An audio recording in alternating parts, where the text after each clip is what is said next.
So in today's video, I am going to be doing something I've never done before. I am going to be making pasta from scratch. And I know you can make the pasta, roll it out yourself, and cut it out yourself, but I'm going to be using this attachment that goes on the KitchenAid. I know KitchenAid does make an attachment that is a KitchenAid brand, but this was a little bit cheaper, so we're gonna try this out. I've never opened it before, so this is going to be the first time me unboxing this, and we'll just see how it works. So I think it's pronounced Antree, just obviously spelled differently. It is a 3-in-1 pasta roller and cutter attachment. So when you open it, it has a booklet with instructions. I am going to have to look through this real quick and figure out how to get it attached to the KitchenAid, and then I will show you the steps that I take.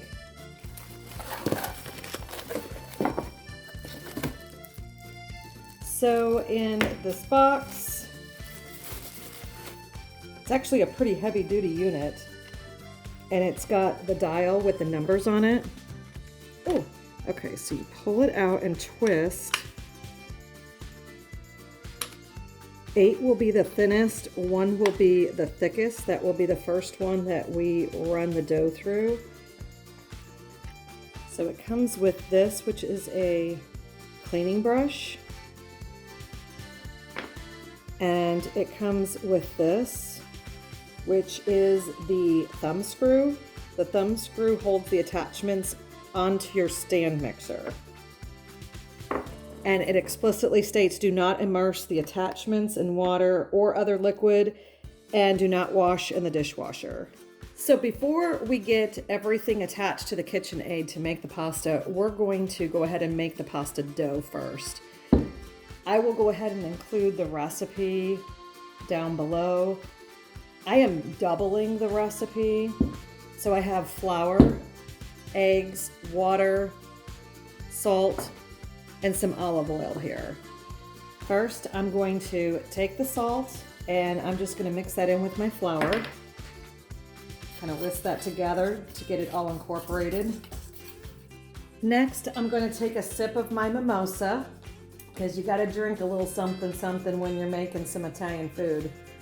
Then I'm going to crack 4 eggs. This is per my recipe. Well, that was a mistake. Let's see if we can get that in there. Okay, take the shell out.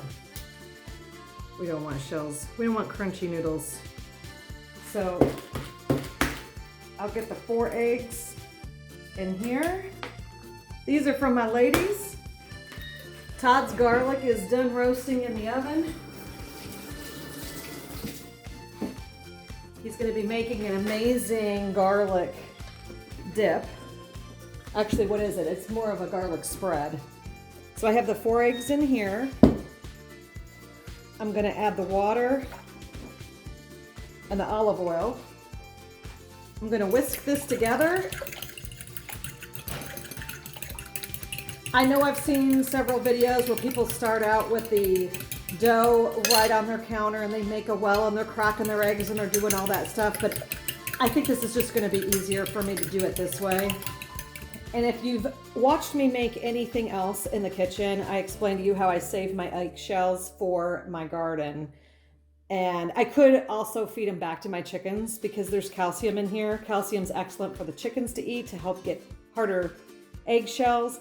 And also calcium is excellent for my garden as well. So I'm going to keep these eggshells completely dry before I crush them. I'll put that aside. So I am going to, since this is my first time doing this, I'm going to do it like I've seen in all the videos. I'm just going to, I could do it in here, which maybe next time I might, I don't know, but just to get the experience. I am going to dump my flour right on my mat here, and I am going to just make a well in the center. Gotta keep those walls built up. 'Cause I don't want my liquid to overflow. So I'm just gonna pour that right in the center. Uh-oh. This is kind of, maybe I didn't make my well big enough. Uh-oh, here we go. Here we go. The wall's breaking down. So I'm just gonna slowly mix this flour in with the liquids, the egg mixture, until it's all incorporated. And I'm going to try my best to not break that wall. Okay, this isn't working. Oh my gosh. Oh my gosh. This is an epic fail. This isn't working. This is not working. Let's try to get this together. Goodness. Okay, I should have kept it in the bowl. Oh my gosh. That's what you don't do. Okay, so obviously don't do what I did. I'm gonna just keep trying to incorporate this. The counter has been sanitized because I figured I was gonna make a big mess, seeing that this was my first time making the pasta. Goodness, goodness. All right, I'm just gonna keep incorporating this so it's not so sticky. I'll add flour as needed, and hopefully this turns out. We are actually doing a dinner tonight. This is Todd's daughter and husband and grandbaby. They're all coming over tonight for a pasta carbonara meal.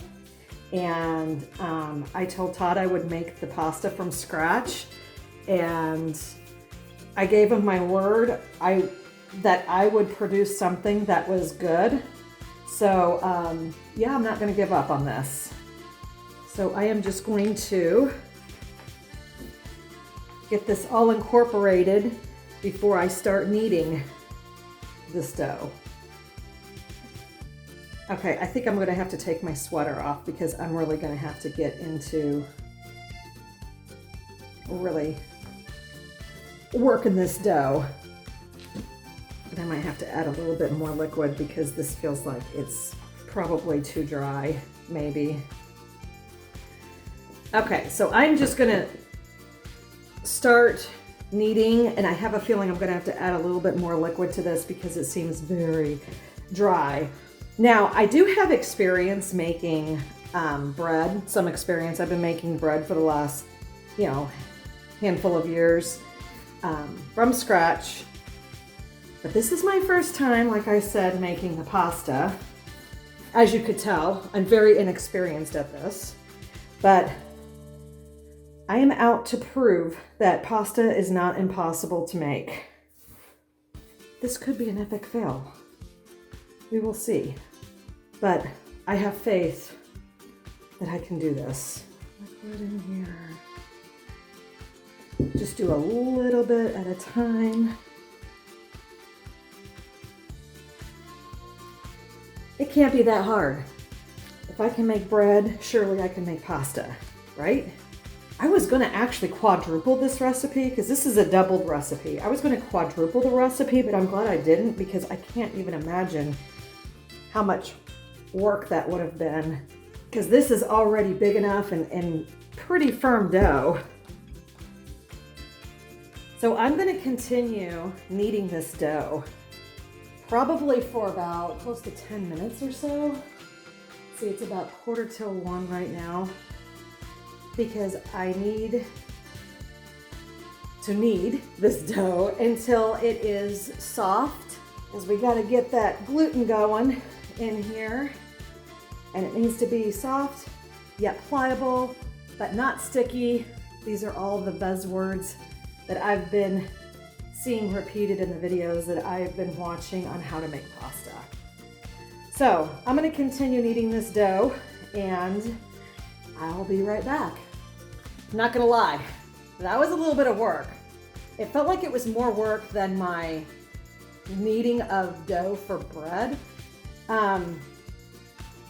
So if you press in and it bounces back, then you know that you're at a good place. At least that's what the videos told me. I will let you know whenever we get to the point of rolling the pasta dough. So the next step is I'm just going to wrap it in saran wrap because I don't want the moisture to escape at this point. It is a firm dough. It's a lot firmer than regular bread for those of you who are new and never made pasta before. Yes, so the next step is I'm going to wrap it in saran wrap and let it set for about 20 to 30 minutes before we go on to the next step.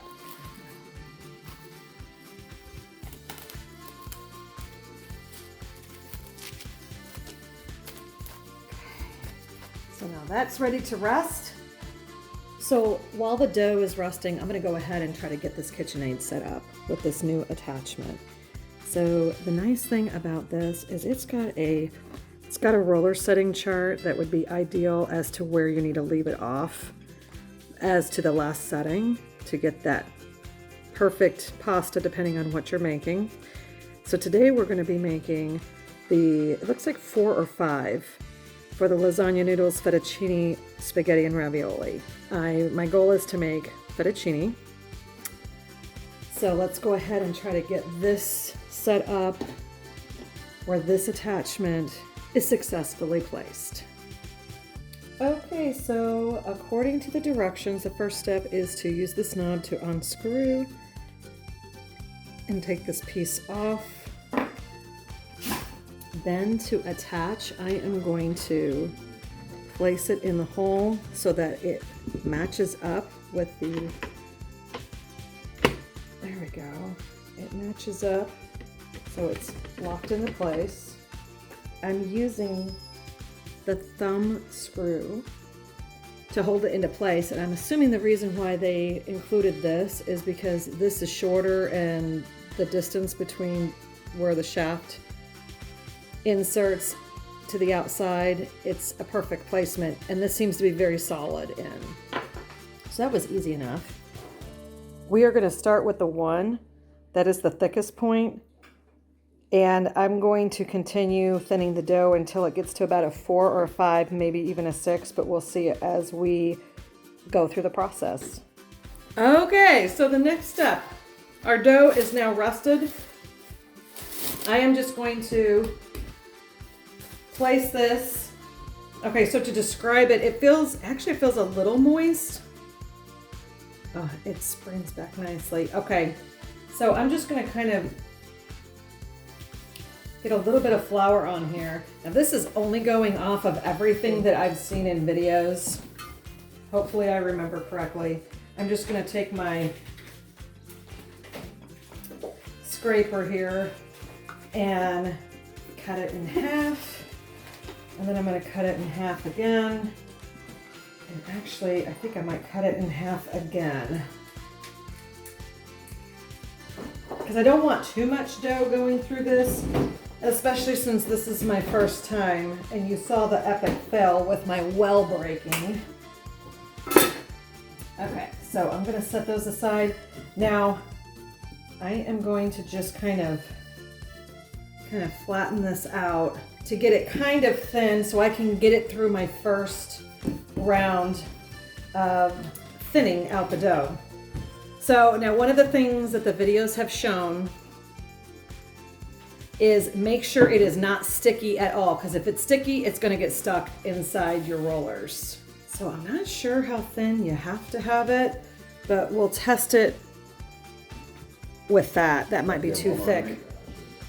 So I have it at my 1, which is the thickest opening, and I'm just going to place it on 1 on the machine so it rolls slow.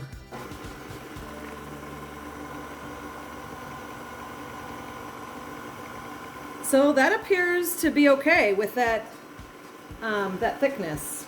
So now what I'm going to do, and what I've seen people doing, is they fold it and fold it again, so it's a tri-fold, because the goal is to try to make it as much of a rectangle as possible, and I think I failed at that one. Okay, yeah, that was a fail. Let me try to do this again. A fold and a fold, Let's see if that's better. Oh, okay, that was too thick. Don't do that. Oh goodness. Okay, so what I noticed, you do have to make sure it is as thin as possible, because the thicker it is, it'll try to pull it in and it will kink it.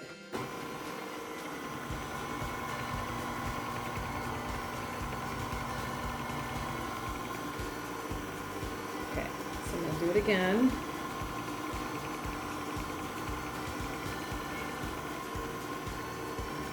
And again.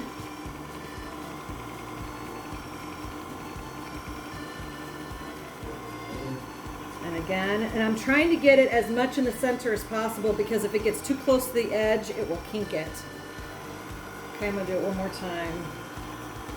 Might have been overkill, but I just want to make sure it's what it should be. So I'm gonna pull the knob out and twist it to 2. So we started on 1, now we're on 2. I'm gonna get it as much in the center as possible.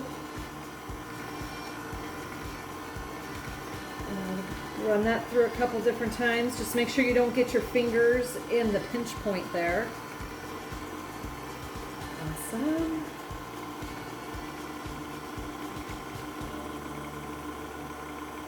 Okay, so it feels like it's kind of getting sticky the thinner it's getting, so I'm just going to add a little bit of flour, because I do not want this getting all caught up.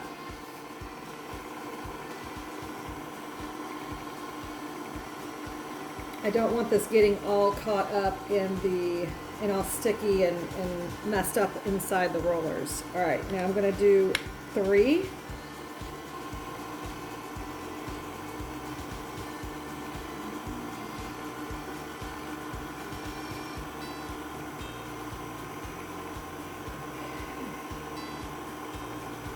Okay, so for this being my first time and using this device, it's pretty easy so far. I shouldn't say anything yet, knock on wood. Okay, so I moved it to the 4.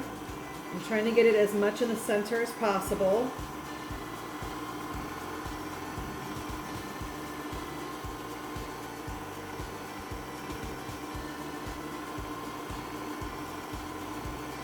And keep it as straight as possible. And a suggestion was made is use the back of your hand to catch it, especially the thinner it gets, just because you don't want your fingers poking through it. All right, now we're on the 5.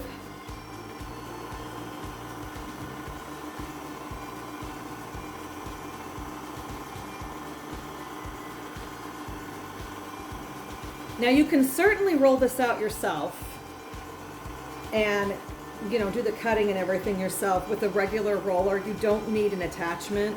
But okay, so one of the things I was told is when you can put your hand behind it and see through it, then you're either getting close or you were there.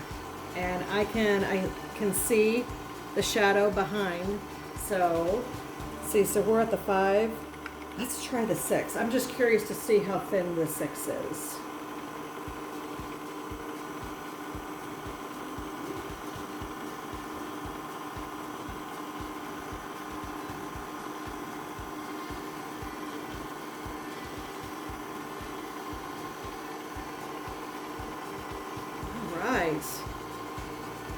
I think that might be really good. Okay, so what I'm going to do with this sheet, I'm going to go ahead and look up if it's better to let this set a little bit. Actually, I might do that. I might let this sit a little bit and continue rolling so I have all my sheets, and then I'll move to the cutter portion of it to cut the pasta. So I'm going to continue doing this until I have all of my sheets done. Oh, something else I forgot. They did say that you don't want your dough all drying out, so you want to make sure that you keep it covered. So I'll go ahead and I will do that because it does feel like it's already drying out. So I'm going to continue doing that. I'm just going to start the process over again. And I'll move this back down to my 1. Okay, so I'm at 1 and we're going to do this all over again.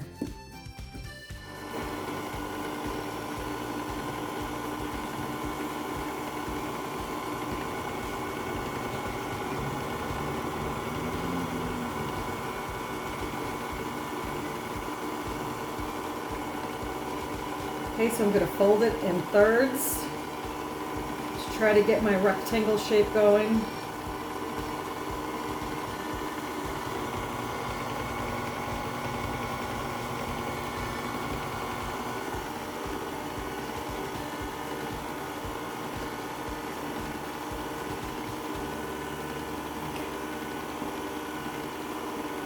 So I'm just going to flatten it.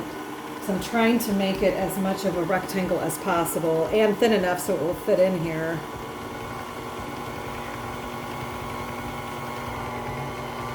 Oh, that sounds like it's struggling. Okay, so now I'm going to run it through. I feel comfortable with that. I'm just going to run it through again a few more times. Okay, now I'm going to move it to 2. Actually, it feels like it's getting kind of sticky, so I'm just going to add a little bit of flour to it.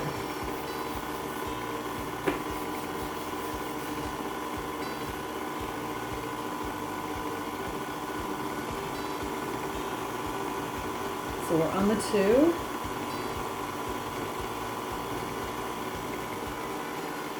Run it through one more time.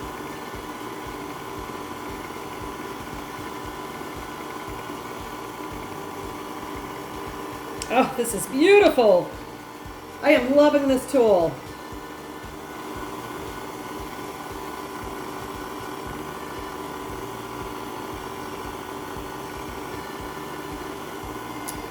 So this is the 3.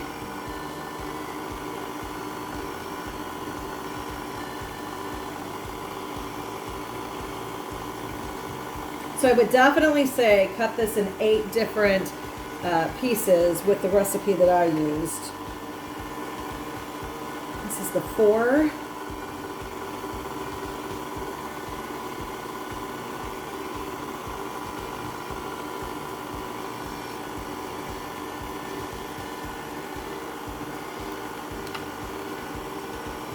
And the 5.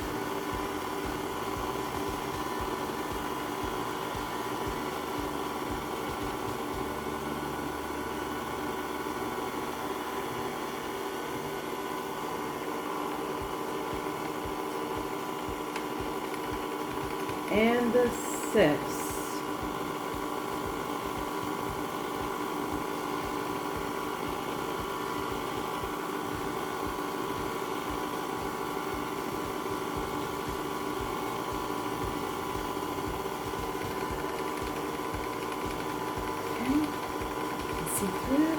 So I'm going to continue doing this until I have all the dough rolled out into single sheets and ready for cutting. So the next step, I've already rolled out all of my sheets here and here. And my next step was trying to figure out which side I need to use to cut the pasta so I get my fettuccine noodles. So they actually have a description on this page, and for fettuccine cutter, it is going to be the number 3, which if you look at it, it goes like this because this was inserted inside this component, and number 3 is this one. So this is the fettuccine cutter and this is the spaghetti cutter. Let's go ahead, I'll put it on the, so I kind of got used to the roller and I did speed it up a little bit. I moved it to, I think 2 or 3 on the KitchenAid, but I'm gonna put it back to 1 since this is my first time doing this, and we will see how easy this is. So far, this has been very easy, and as you know, this is my first time. You saw my well break, so I added some flour on both sides, just lightly coated flour, because I do not want this getting stuck in here. Oh my goodness, look at this! Can you see this? This is awesome.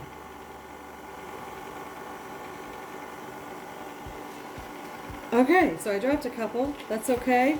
I'm just gonna put it on this plate and just kind of, I'm gonna put a little bit of flour on this and just kind of loosely coat it. And then I'm gonna have Hayden help me. She's just going to carry the cut pasta to set over. I have a towel set up over on the other counter, and we're just gonna start making piles that way. Okay, so I decided I think it's gonna be easier if I just have this bowl with a little bit of flour.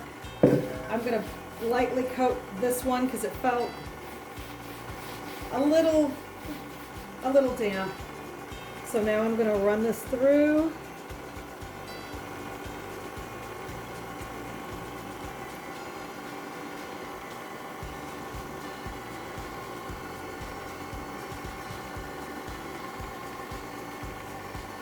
Look at how beautiful. Look at how beautiful. So again, I'm just gonna kind of break these up as they fall, and I'm gonna lightly coat the pasta, shake it out, and set it over to the side. I've heard a lot of people talk about the semolina flour. I'm not using that this go around because this is my first time. So far everything's working very easily, and it's going a lot smoother than what it was from when I was trying to make the dough. I am really loving this tool. So this one might be a little long. Actually, can you get me scissors? I'm gonna go ahead and cut, or a knife. I'm gonna go ahead and cut that because that's probably a little too long.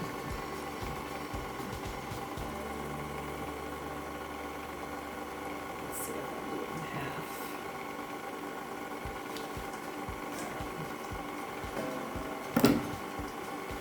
Okay. So this is our bounty for today, everything that we made. I will be back to do a taste test, but I'm going to let this set out and dry for a couple of hours. We've already measured it out. It's approximately 1.5 pounds from here over. And then we'll have, I didn't weigh these piles over here, but we'll have this for leftover. And I definitely, right now, I can tell you that even though it was a little bit of work, and I know it's going to take time and skill to try to get the pasta dough made without my well breaking. I know I keep bringing that up, but it was a little disappointing. Anyways, I definitely will make pasta again, although maybe I shouldn't talk so soon. Let me wait and do a taste test, so bear with me. Hold on just a second. And after this dries out for a couple hours and we make the pasta, we're going to do a taste test. So it does make a little bit of a mess. Not a big deal. I'll get that cleaned up. This unit was absolutely amazing. I know this is the first time I used it. As long as this holds up, I would definitely say this is way worth it, more so than the cost of what the KitchenAid was going to cost. So I'm going to get this cleaned up now that I have it unplugged. There is a place here, it says push. Actually, I'm gonna take this off because I gotta see how hard it is to clean. Okay, when it says push, it means to push in. So I kind of pushed in and up, and that pops off. And I'm looking at this, and it actually looks pretty clean. Let me go get that brush. So here's the brush that came with it. I'm just gonna try to go in between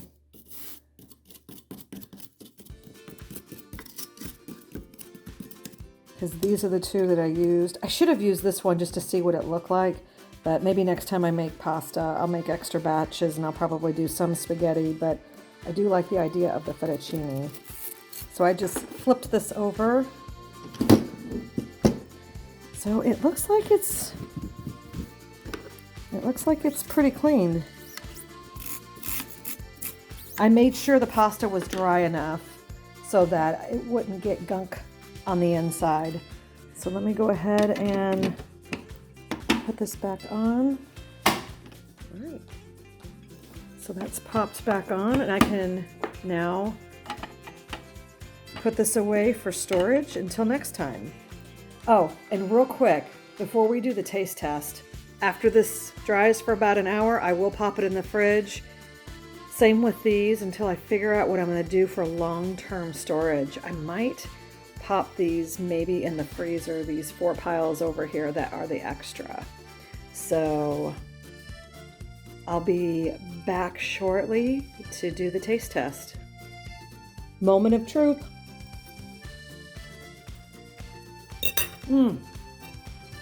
Super good. I will definitely continue to make pasta, and I will probably always make pasta moving forward. Let me know what you think, and I want to thank you for joining me today. I appreciate you. Thank you for watching. Until next time.